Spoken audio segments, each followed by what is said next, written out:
ආයුබෝවන් පිඹුරුවෙල්ලගම.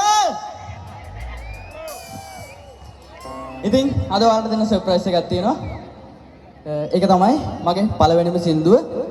පළවෙනිම වතාවට මේ වගේ ප්‍රසංග වේදිකාවක ගායනා කරන්නේ අද තමයි. ඉතින් මේ විදිහට මගේ පළවෙනි සින්දුව ඔයාලා වෙනුවෙන් ගායනා කරන්න. මගේ ඒ පළවෙනි සින්දුව පළවෙනි වතාවට මේ විදිහට අහන්න. ඒ වගේම මගේ පළවෙනි සින්දුවට පළවෙනි වතාවට සංගීතය සපයන්න යාත්‍රා සංගීත කණ්ඩායම වාසනාවන්ත වුණා. ඉතින් අපි එහෙනම් ගීතයට යමු. අපි එහෙනම් ලාරෝ දාමු නේද?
ඉතින් මේ වෙලාවේ පුංචි දෙයක් මතක් කරන්න ඕනේ.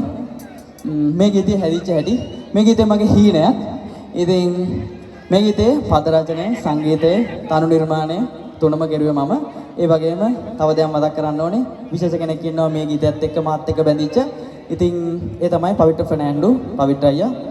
පවිත්‍ර අයියාගේ සීසාප් රෙකෝඩින් ස්ටුඩියෝ එකේ තමයි මේ පළවෙනි සින්දුව, මගේ පළවෙනි සින්දුවේ වැඩ කටයුතු උනේ, මික්සිං කම්පෝසිං වැඩ ටික උනේ. ඉතින් පවිත්‍ර අයියාත් මේ වෙලාවේ ගොඩක් ආදරෙන් මතක් කරනවා මෙතන නැති වුණත්.